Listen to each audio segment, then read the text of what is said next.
Fermented foods are a fantastic source of natural probiotics. Hello YouTubers and preppers, welcome to the channel. I'm Evita, cooks and preps with another fermented food recipe. If you're new, welcome to the family. Today we will travel to explore Korea and their amazing cuisine, starting with their ever so popular condiment, kimchi. And kimchi is the generic Korean name for hot fermented pickles.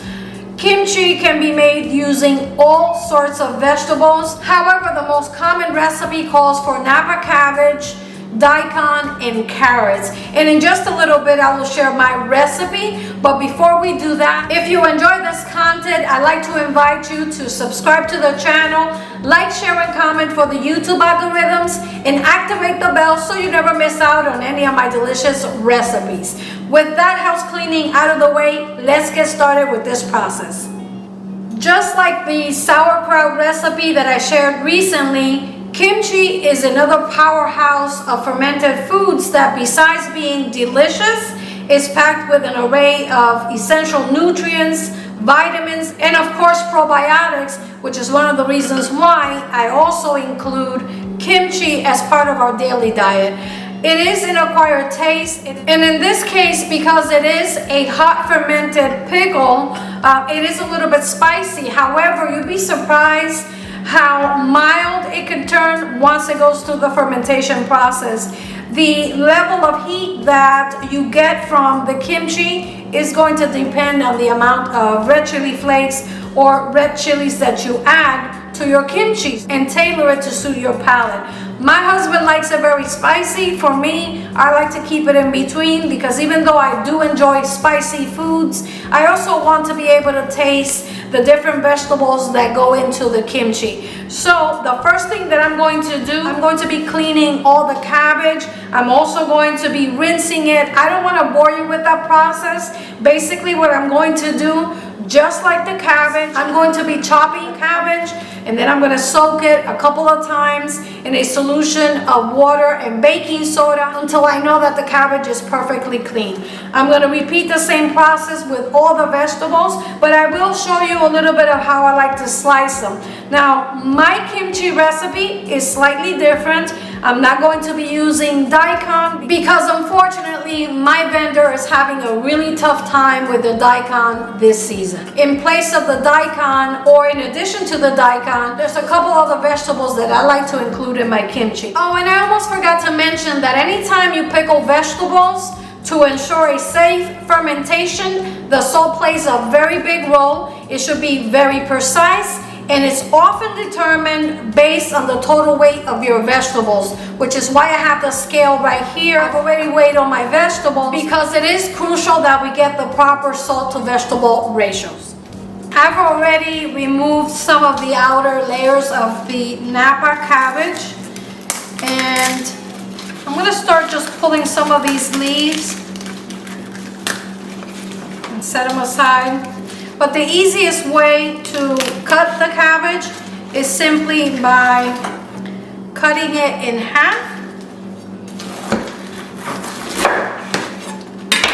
And then split it just like that and core it.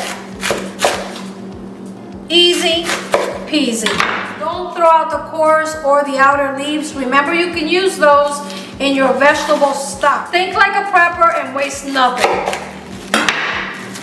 If anything, you can throw it in your compost. Cut the cabbage into 1.5, maybe 2-inch pieces. Maybe I should have gotten a bigger cutting board, but I'm not going to be boring you with this whole process. I just want you to see a little bit of the process, okay? You can cut this as little or as big as you like, but this is about the size that I like. This is going to go through a fermentation process, and it's going to shrink quite a bit.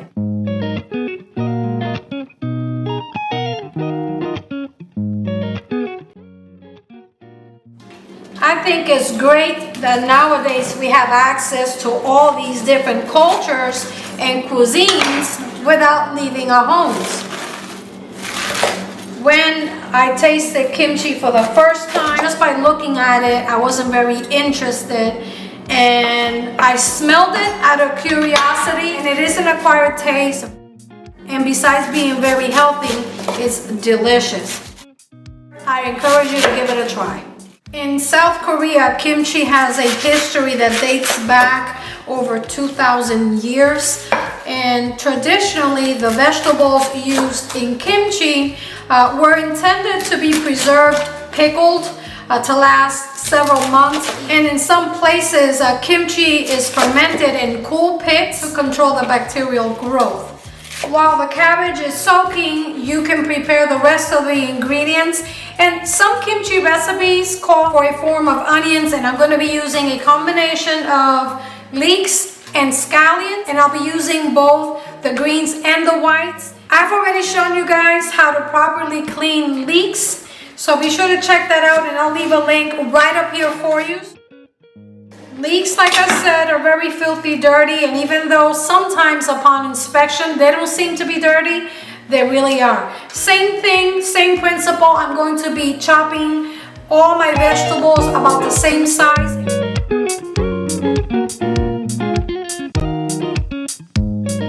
These green onions come with the roots, as you can see.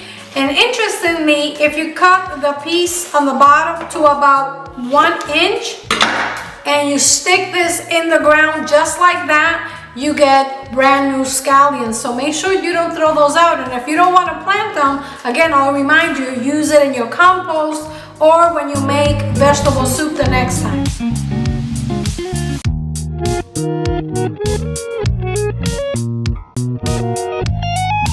Some of the health benefits listed for kimchi are essential minerals and vitamins. One being an interesting vital compound known as choline, which is found in kimchi, and it is believed to improve memory, maintain your cells, your muscles, your nervous system, and even helps to balance your mood.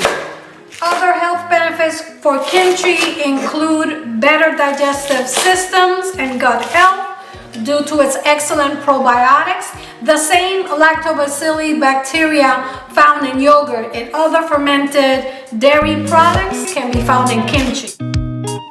Kimchi can improve your heart health by reducing cholesterol and other health risk factors through its antioxidant and anti-inflammatory properties. Adding fermented foods to your diet helps to support and strengthen your immune system. And since kimchi is full of antioxidants such as beta-carotene, it can also help to reduce the risk of serious health conditions such as cancer, diabetes, stroke, and heart disease.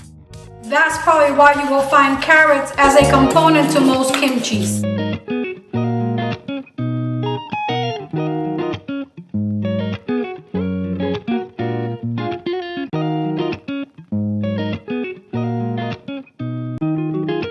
The next ingredient is the jicama, which is a root vegetable that grows in Mexico and South America. It tastes like an apple, but not as sweet. Similar to the potato, but without the calories. It looks like a beet on the outside and feels like a raw potato, but it doesn't taste like it. You can eat it cooked or raw. Check it out. Let me show you one of the slices. Looks just like a potato. It doesn't brown when you peel it, and it's absolutely delicious and tasty. It's perfect cooked or in a salad, but my preferred way of eating it is definitely as an addition to the kimchi.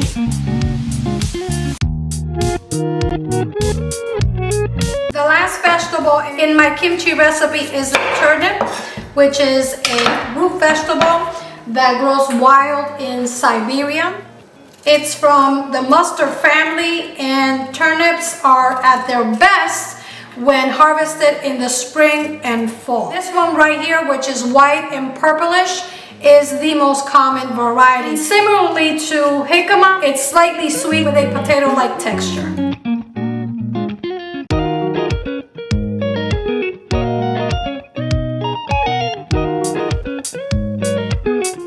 I'm all done with with the vegetables. They've been washed and rinsed 3 times for good measure, and we're ready for the salting part of this process. As usual, I'll be using the Redmond Real salt, and if you click on my affiliate link, it'll take you to the website where you can save up to 15% off your order, so be sure to check that out. I'm going to mix these gradually with the cabbage, and with the addition of the salt, the cabbage is going to start forming a brine, which is going to help soften up the cabbage as well as the vegetables. So I'm just going to be sprinkling some of the salt in between. You can do this in small batches if you want, but if you're brave, you can do it all at once. Once you add the salt to the cabbage, it starts to wilt and becomes soft. My hands are clean. If you feel more comfortable using gloves, go ahead and get some gloves. The way I work with the cabbage is I start in the center and grab it.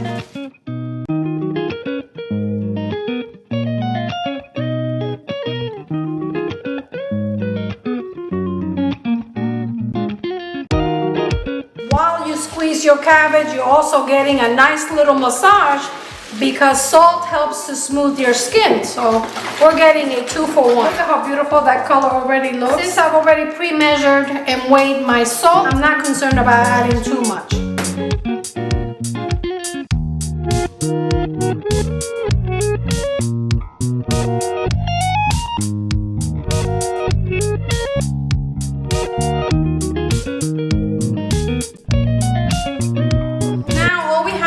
Is allow the vegetables to marinate and brine in the salt for anywhere between 2 to 3 hours, and every 15 to 20 minutes just remember to come back and toss it so that the vegetables are evenly coated with the salt. The vegetables are ready, and I'm going to bring it to the other side of the kitchen to rinse it thoroughly, and then we can go ahead and finish making the kimchi.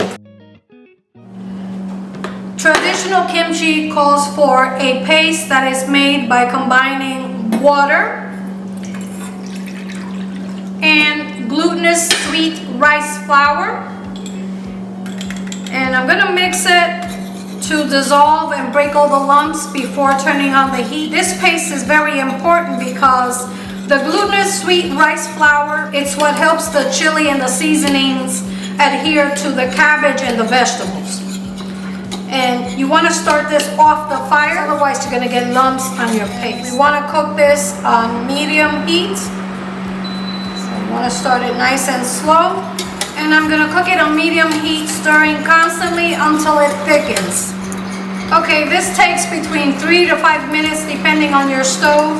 And when it gets nice and thick and creamy, we can go ahead and add the sugar, and for me is organic cane sugar because it's not processed. And then I'm going to set it aside to cool. While this is cooling, we're going to prepare the rest of the condiments, starting with the fresh garlic. Today I'm going to mince it or puree it along with the fresh ginger. And also I'm adding some white onion.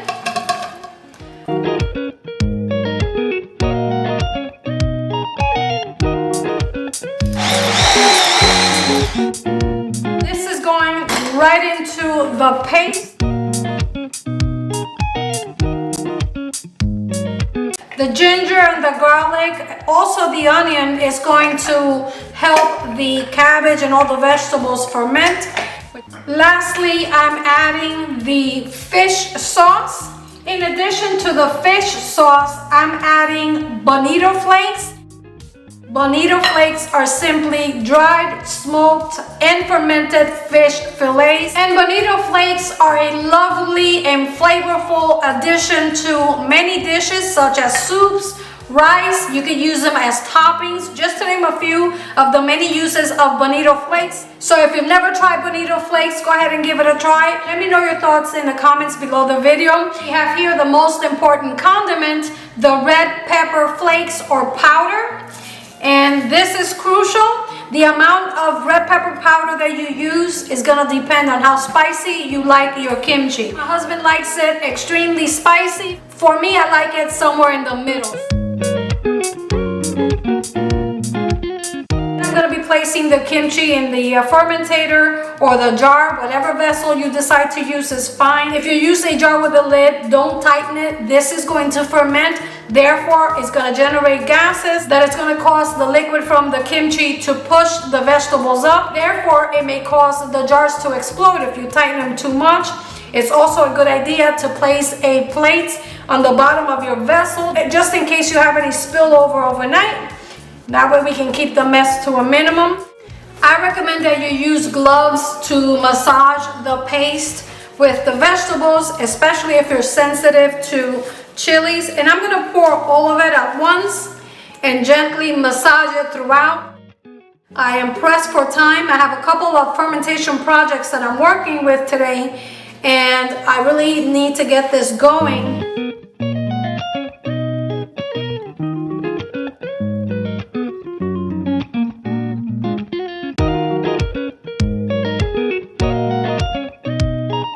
I'm using this crock fermentator. You could use a jar, a half-gallon jar if you're making a lot of kimchi, or any vessel that you can attach an airlock. This one has a built-in airlock, which is one of the reasons why I absolutely love it. So I'm going to start packing the kimchi into the vessel. Once I have it nice and packed, I'm going to use the damper to just pack it tightly, because it's important that everything fits in there nice and tight.